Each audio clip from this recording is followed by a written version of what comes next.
Hello दोस्तों, मैं मदन मोहन सेन, उड़ान अकेडमी के इस प्लेटफॉर्म पर आप सभी का स्वागत करता हूँ।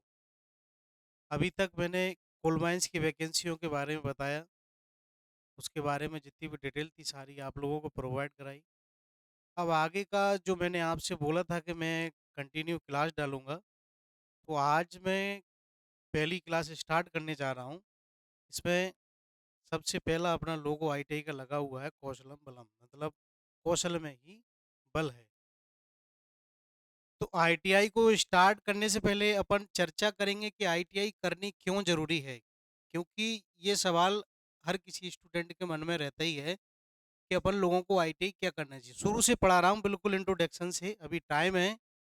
जैसे ही अगर पेपर की डेट आएगी तो उसकी स्पीड को, पढ़ाने की स्पीड को बढ़ा दिया जाएगा और एक एक चीज़ को बड़ी बारीकी के साथ अपन करते रहेंगे। अभी अपने को धीरे धीरे चीज़ों को समझना है और आगे बढ़ना है।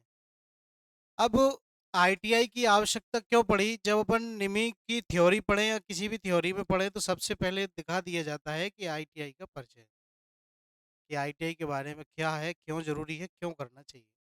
आईटीआई अपन लोगों को इसलिए करना चाहिए क्योंकि आईटीआई करने से अपन लोगों को काम करने का जो स्किल है वो अपन को प्राप्त होता है और इस स्किल के माध्यम से अपन state government, central government and अपन खुद का भी काम स्टार्ट कर सकते हैं। ये इसका मेन मोटिव बनाया गया है।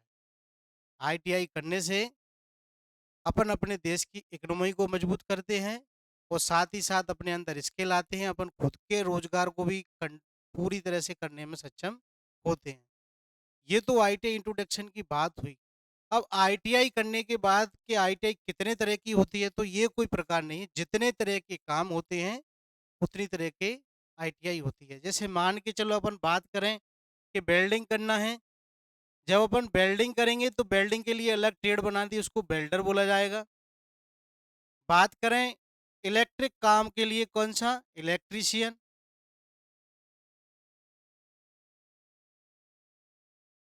ठीक है।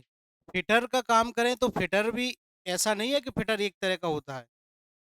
इसको एक होता है जनरल फिटर,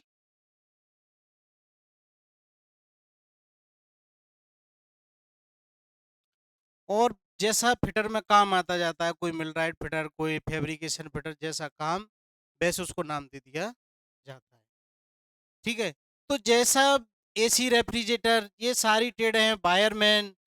ठीक है। टर्नर, टर्नर का काम लेथ पर होता है, मशीनिस्ट का काम शेपर मिलिंग पर होता है। मतलब जैसा काम, जैसे काम की जरूरत पड़ेगी वैसे ही उसको, ट्रेड को बना दिया गया है। अब अपन लोगों ने ट्रेड पर काम बनाने के अलावा अपन ने प्रशिक्षण प्राप्त किया, और 2 साल का प्रशिक्षण होता है, किसी किसी में 1 साल का प्रशिक्षण होता है। इस प्रशिक्षण को पूरा करने के बाद अब अपन आगे बढ़ते हैं कि आगे क्या स्कोप रहता है। जब अपन 2 साल की आईटीआई को कंप्लीट करते हैं तो वो होता है प्रशिक्षण काल, और 2 साल की आईटीआई के बाद जब अपन 1 साल का एक ट्रेनिंग करते हैं जिसको अप्रेंटिस नाम दे दिया गया है। अप्रेंटिस नाम देने से उसमें अपन को कुशल बनाने का काम किया जाता है, क्योंकि वो जो अप्रेंटिस होती है वो इंडस्ट्रियल एरिया में रखी जाती है। एससीबीटी वाले शायद 2 साल का रखते हैं प्राइवेट सेक्टर में, और एनसीबीटी वालों का गवर्नमेंट सेक्टर में 1 साल का अप्रेंटिस होता है। तो ये सारी चीज़ें अपन क्लियर करें, कौन कौन सी, कि आईटीआई क्यों ज़रूरी है, आईटीआई क्यों ज़रूरी थी। उसके बाद अपन ने देखा कि आईटीआई कितने प्रकार की हो सकती है, तो जैसा काम वैसी आईटीआई हो सकती है। फिर अपन आगे बात करें कि आईटीआई के बाद अपन ने अप्रेंटिस कर लिया, और अप्रेंटिस करने के बाद अपन को आगे बढ़ना है। अप्रेंटिस आगे बढ़ने के बाद मैंने बोला था कि अपन को 3 तरह के लेवल मिलेंगे। कौन कौन से? अपन अपन कुशल होने के बाद अपन स्टेट गवर्नमेंट,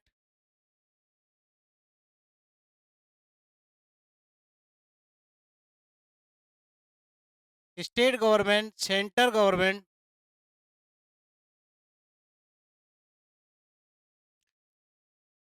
ठीक है, और स्वयं का रोजगार।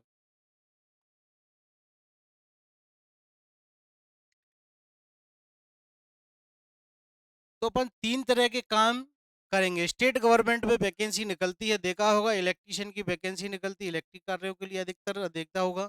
एमपी में भी आपने देखा होगा इलेक्ट्रीशियन की बम्पर भर्ती निकलती है, और अप्रेंटिस भी हर लेवल पर कराई जाती है इसमें।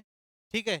और ये गवर्नमेंट की जो भर्ती है स्टेट गवर्नमेंट में निकलेगी। ट्रेनिंग ऑफिसर की अभी कोर्स पूरा हुआ ही है, आज शायद अब उसकी ज्वाइनिंग भी हो चुकी है लगभग लगभग, उसकी डेट भी आने वाली है। ठीक है, सेंटर गवर्नमेंट की बात करें, सेंटर गवर्नमेंट में तो आईटीआई का बहुत ही ज़्यादा योगदान है। क्यों?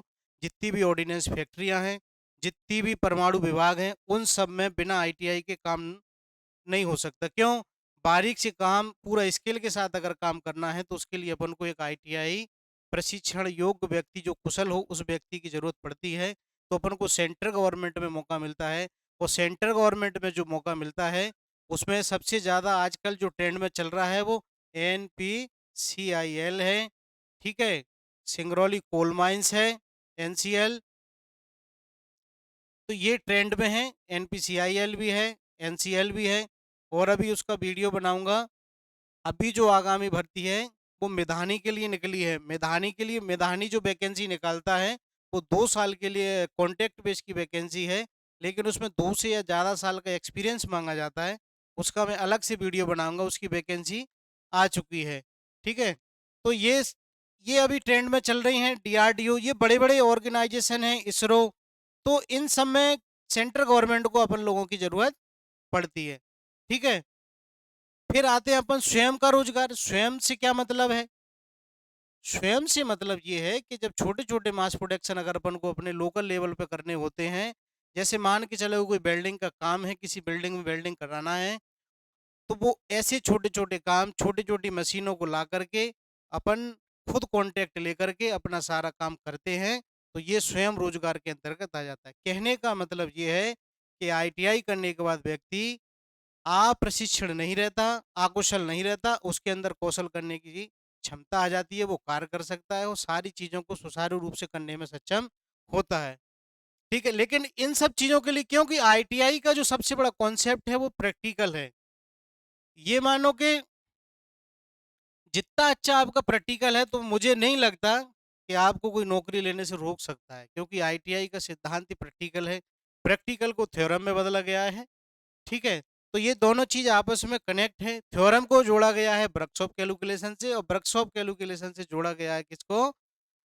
कंप्यूटर का जो बेसिक नॉलेज है उस चीज से। क्योंकि कंप्यूटर का बेसिक नॉलेज इसलिए जरूरी है क्योंकि आपको सीएनसी चलाना है।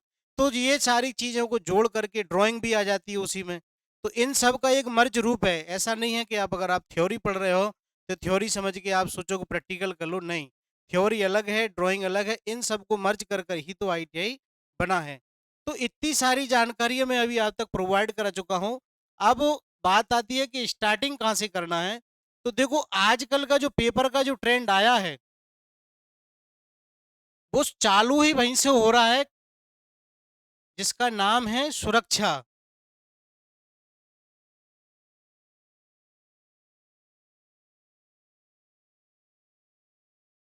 ठीक है, क्योंकि जब भी किसी भी अपन इंडस्ट्री में कहीं भी काम करने जाते हैं तो इस चीज का नॉलेज, ये सुरक्षा का होना बहुत जरूरी है। अगर ये अपन लोग नहीं कर पा रहे हैं तो सोच लो कि इंडस्ट्री में अपनी जान जाने तक का भी जोखिम रहता है। अपनी तो जाएगी, कभी कभी इतने बड़े नुकसान हो जाते हैं तो कंपनी तक का नुकसान हो जाता है। तो अपन को स्टार्टिंग यहाँ से करना है। जब अपन सुरक्षा पढ़ेंगे तो सुरक्षा, और दूसरी बात यह है कि ऐसा नहीं कि ये सुरक्षा इम्पोर्टेंट, सुरक्षा इसलिए भी इम्पोर्टेंट है कि फिटर ट्रेड का अगर मैं बात करूं, या टर्नर या हुआ इलेक्ट्रिशियन, इन 3-4 ट्रेडें कुल मिलाकर के ऐसी हैं कि मतलब वेल्डिंग हुआ कि इसमें सेफ्टी का बहुत बड़े क्वेश्चन आते हैं। इस लेवल से आते हैं कि आपको ऐसा लगेगा इसके चारों आंसर हैं, चारों सही हैं। इस लेवल के आते हैं, तो इसको कोई अनदेखा ना करे। ठीक है, मैं इसको पूरा डिटेल के साथ पढ़ाऊंगा। डिटेल का मतलब ये रहेगा कि कौन से ऑब्जेक्टिव का कौन सा आंसर सही रहेगा और किस कंपनी ने कौन सा आंसर किसको माना है। ये कॉन्सेप्ट अधिकतर लोगों को नहीं पता होगा, लेकिन मैं बता रहा हूँ। ये चीजें जो बनाई गई हैं पूरे पूरे के पूरे ऑब्जेक्टिव में पूरा कराऊंगा। ठीक है, और जहां तक है मुझको नहीं लगता कि मैं किसी को गुमराह इतना लंबा चौड़ा बनाऊं।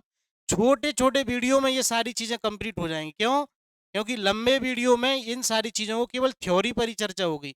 ऑब्जेक्टिव कम टाइम का रहेगा, लेकिन इंपोर्टेंट क्वेश्चन रहेंगे जो कि पेपर के हिसाब से बहुत काम आने वाले हैं। तो ठीक है, इतनी सारी जानकारी मैंने आईटीआई इंट्रोडक्शन के बारे में आपको दे दी। अब अगली क्लास का जो चैप्टर चालू होगा वो मेरा सेफ्टी से होगा। ठीक है, सेफ्टी को मैं पहले पढ़ूंगा कि सेफ्टी होती क्या, सेफ्टी क्यों जरूरी है, सेफ्टी कितने प्रकार की है, पीपीई क्या होती है, फर्स्ट एड क्या होते हैं, गोल्डन नंबर क्या होते हैं, ये जो मैं बोल रहा हूँ ये सारे अपने आप में एक तरह के ऑब्जेक्टिव हैं जो हर किसी एग्जाम में आते हैं। तो आप मेरे साथ बने रहिए, पूरी की पूरी डिटेल में आपको यहीं पर ही प्रोवाइड करा दूँ, ज़्यादा कहीं भटकने की ज़रूरत नहीं है। पूरी डिटेल के साथ थ्योरम अलग चलेगी, ऑब्जेक्टिव अलग चलेगा। ठीक है? थैंक यू, धन्यवाद।